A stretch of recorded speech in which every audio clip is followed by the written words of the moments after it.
Hey everybody, it's Charlie from Moto, and for 2025, Kawasaki has brought to the United States a remarkably classy beginner style, I don't even want to say beginner, but affordable, lightweight, casual, standard type motorcycle here in the form of the W230. The W line has been kind of more of a simple, naked, classic-looking bike lineup from Kawasaki for a while now. And now we finally get this air-cooled, single-cylinder, lightweight, roughly $6,000 after-destination bike here that I, so far, have had a really great time riding. So today we're going to take it out on the Commuter loop. We're going to go and fill it up, go out and do about 42 miles of all sorts of type of riding, trying to emulate if you were riding this bike regularly, going into the office or the classroom or whatever you're doing, daily riding your motorcycle, and talk about what it's like to daily ride this bike. Now, first things first, look at this. This is a bike to be seen on. When I first picked it up from Kawasaki, I was impressed by the fit and finish and the feel of this motorcycle. I mean, we're talking about metal and chrome all over, very solid elements, very clean and crisp styling, and just a general feeling of satisfaction, I think is the best way to put it. Good badging, LED headlight, these really classic dual analog gauges here. I love having analog gauges on my motorcycle, but yet still the important things as well. Standard ABS braking, which is a big thing for me. Nice 2-passenger seating setup, LED headlight, and all of that coming together to just be a lighthearted, easy riding experience. So without any further waiting, let's hop on the bike and get on the road. Now I should say, if you do want to see more on this motorcycle, check the link below. We're going to have our full riding review at the end of our time with this bike. And we've got some no talking rides as well. Nice little nighttime ride. But to me, this bike speaks so much for why I like motorcycling. Admittedly, I do like to go out and rip canyons at speeds I shouldn't be, but when I go and do a ride like this on this motorcycle, I just feel good doing the speed limit. Here we are, 35 miles per hour, and it's nice and casual, and I'm just swinging it back and forth, hitting some downshifts. Having a good time. So like I said, to test the fuel economy of this bike, we're gonna head over to the gas station here, fill the tank all the way up. We're gonna head out and go do our loop, mixture of slower speed, higher speed, and highway steady state riding. Then we're gonna come back, fill up at the same pump, top it off again, calculate our numbers. Oh, busy gas station today.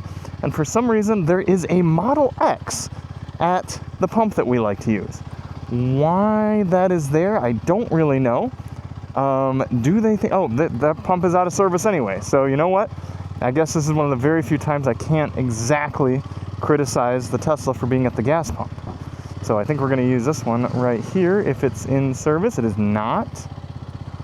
Wow, very busy today. Flip up fuel tank, that's pretty cool. Also, I've ridden this bike, probably 10 to 20 miles or so, pretty hard, and I still see fuel right up at the top there. That's remarkable. Only have to put regular fuel in here, so that's nice.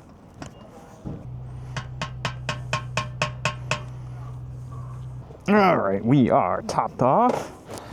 Now, I suspect this might end up being one of the most fuel-efficient motorcycles we have ever run on this test. We are going to use the very subtle digital gauge cluster here to reset. Okay, so we had 17 miles on that tank, and that took about 0.2 gallons. Only one trip meter, that's kind of cute. No fuel gauge, nor any sort of active fuel readout, so we're just gonna have the trip reset, even though we also have the GPS going. And let's head out.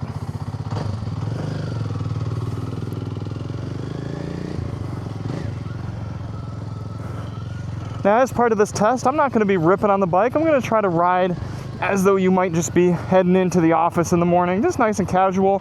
We're gonna keep it within 5 miles per hour of the speed limit generally. other than maybe our spirited riding section. We'll go a little bit faster.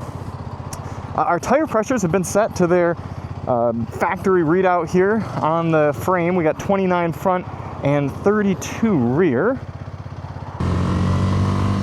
And definitely no sort of ride modes on the W230. This is just a get on and ride sort of motorcycle, and I love it for that.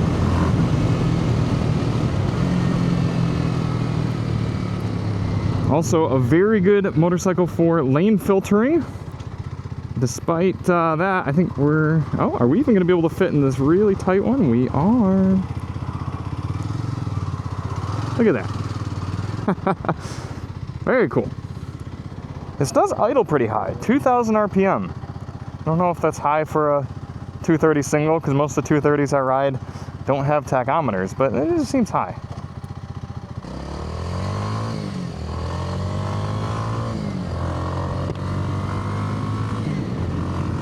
One of the cool things about lower powered motorcycles like this is bringing them full throttle is kind of just normal par for the ride.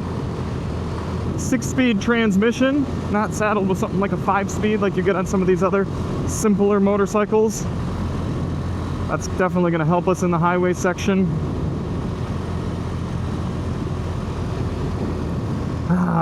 So much airflow, no windshield. Might have to downshift for this hill though. And one of the advantages of getting a more affordable motorcycle like this one is that you can spend more money on your gear. And recently, we have gotten ourselves a new helmet. It's a little bit more of an expensive one. It's the Arai Contour X.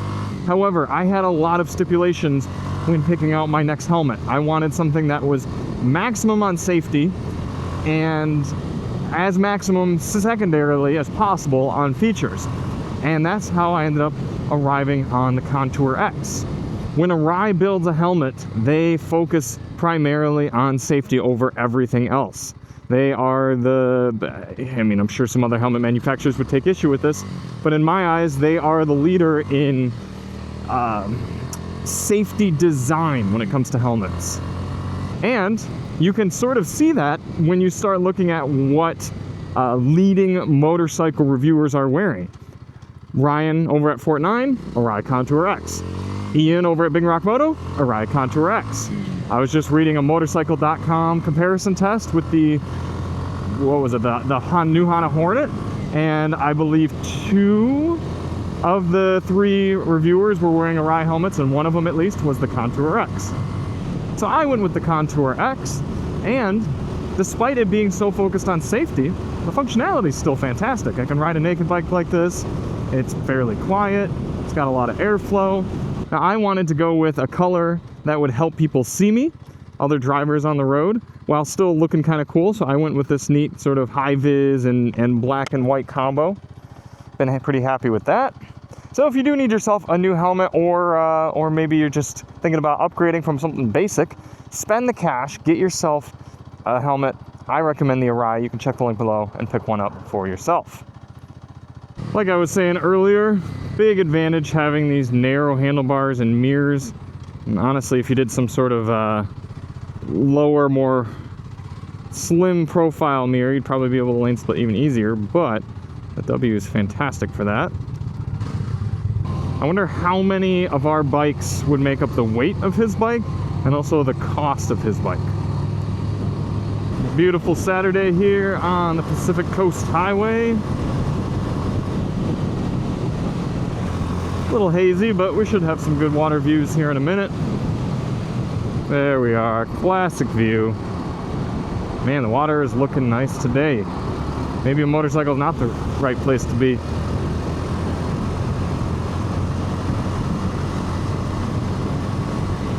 What am I talking about? The motorcycle is always the right place to be.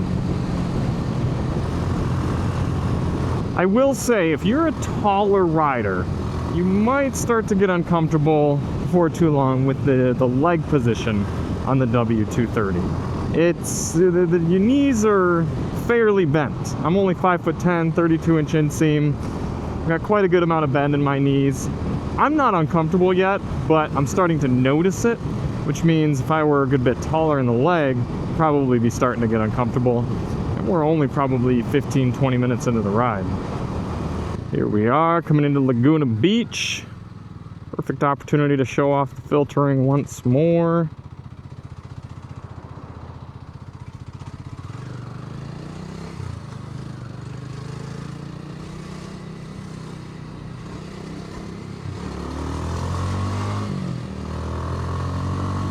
This motor's grunty. It's got good gearing and good grunt to get up and out of traffic situations. You do find yourself running into the red line until you get kind of used to the sound of where you should shift. Yeah, it's a great little city bike.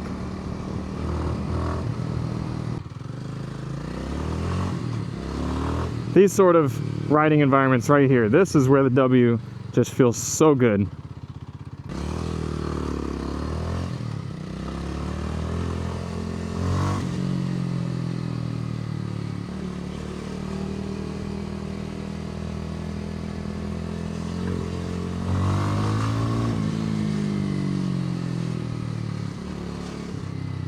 Third Street hill test.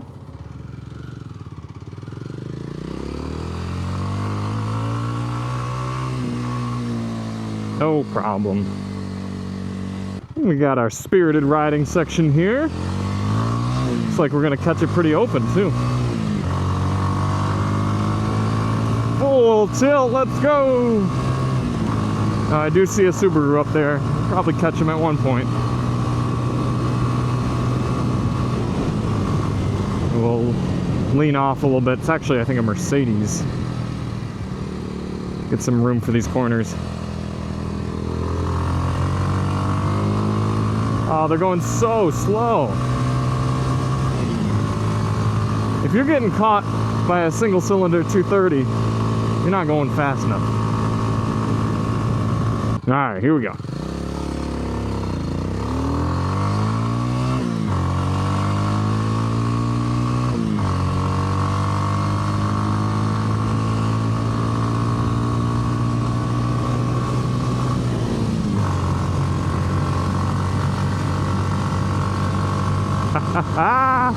Woo! Scraping some peg.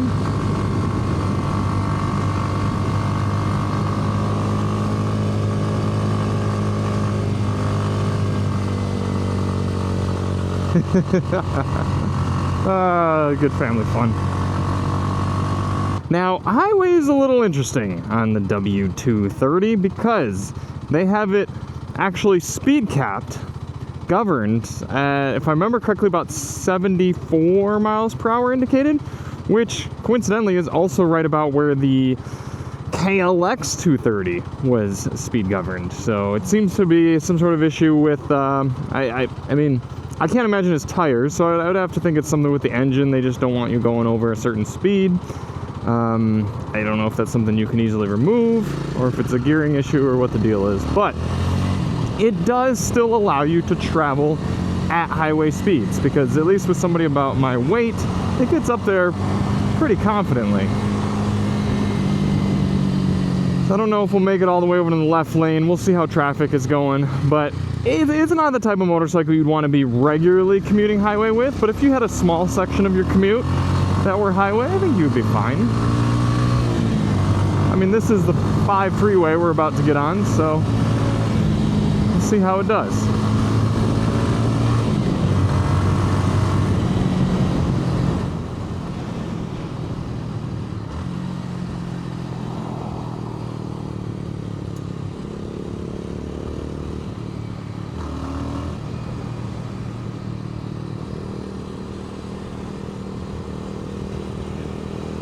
Now, if you all can't hear me very well, we'll cut out this section and recap once we get off the highway.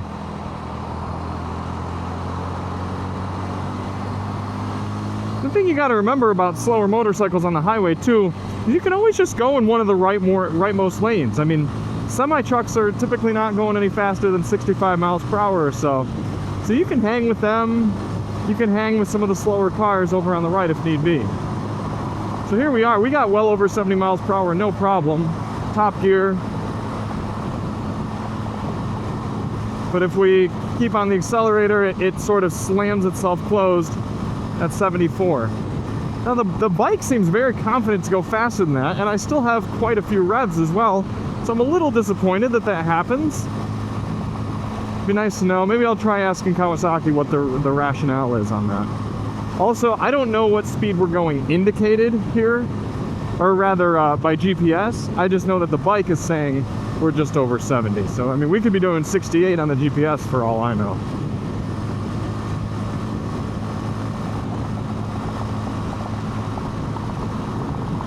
But I mean, here we are. It's essentially a naked bike on the highway. Some people don't really care for being on a lighter weight motorcycle like this on the freeway. I don't mind it. I'm not one of those who's scared about getting blown around. You just gotta pay more attention, I guess. I don't know. That's sort of the mindset of an immature rider in my eyes. But yeah, I mean, you can see I'm keeping up with traffic fine, especially now that it's picking up. I'd have no problem riding highway on this bike. In fact, the vibrations aren't even that bad. I'm not really feeling it any worse than kind of a standard bike at this class. I suppose it helps that the piston's not very large. The other thing kind of frustrating with the fact that it's governed is I'm coming up and running into that speed governor around 74 miles per hour, and then it's cutting the spark and the bike sort of slams forward. It feels like it's giving out on me. I'd rather just hit a natural speed max from aerodynamics. Oh well. That was a better experience on the highway than I expected. This thing, no problem. Like I said, you got to deal with that speed limiter, and going up the hill there, I was having trouble keeping up to speed. I had to drop into 5th just in order to kind of keep up about 65 miles per hour or so. But most highways in America, outside of the areas around Texas and out in the middle of the West or something like that, you'd have no problem keeping up with traffic in one of the right few lanes here on the W230. And wind is nice and clean coming at you. The vibration's not too bad. Yeah, oh, no problem with that. And honestly, no problem with the bike here after about an hour and a half or so in the saddle. Like you said, my only comfort feedback is the leg situation. I think taller riders would have to consider how long they wanted to be on the bike. But I've had a really good time riding this thing. The handlebars are in such a nice, comfortable position. I will say I like to sit very far back on motorcycle seats, so this isn't uncommon for me. However, I'm finding myself butting right up into the rear passenger handle and hump on the seat. I almost would want to put myself back in the passenger seat like this, have my arms fully outstretched, my legs stretched out a little bit more. But like I said, I have that issue with a lot of motorcycles, so that's not individual to this one. But for a good looking and easy riding experience from a day-to-day standpoint, it could do a whole lot worse than this W230. Looks like our pump is still open. I'm gonna fill it up and get back to the house, and we're gonna crunch our final numbers. There we are, topped off and done with the ride. I love looking at this thing. I'm not even a big standard or retro kind of motorcycle guy. I just like looking at it. I think it looks cool. After 42.9 miles of travel, we put in only 0.670 gallons of gasoline back into the tank. So 42.9 miles divided by 0.670 is getting us, I'm not quite sure if that's a record here on the DM Commuter test, but it's got to be close, 64 miles per gallon. You know, I kind of expected it to be a little bit better than that, but I suppose we were running it pretty hard in order to stay up at highway speeds, and it's not like there's any sort of aerodynamics helping us out. But yeah, I just thought with the smooth tires and the lightweight and the small motor, we might break 70. I'll have to check compared to something like the Honda XR150L. I'm pretty sure that one was over 70 MPG, but still, 64, quite good for this little bike. And if you're using it as a commuter, it's certainly going to sip fuel, and only having to do 87 octane is going to help with that. Also, I bet you that highway portion took up a good bit of the fuel, so if you were just riding this kind of city roads and stuff, it's going to be much, much higher than that. Fortunately, Kawasaki gives us a 3.1 gallon fuel tank, so 3.1 gallons times that 64 miles per gallon is giving you a very nice 190 miles of effective tank range here on the 25 Kawasaki W230. So I'm really looking forward to spending some more time with the bike, using it more in real world sort of situations, maybe taking it out for some nice evening cruises. But I highly recommend y'all check this out if you're looking for an affordable, fun, and lighthearted and cool around town kind of motorcycle experience. So thank you all for watching. If you do want to see more on any of our bikes, check the link below. Make sure you subscribe, get all of our future videos, and we'll see you on the next one. I'm Charlie from Moto, and as always, ride on.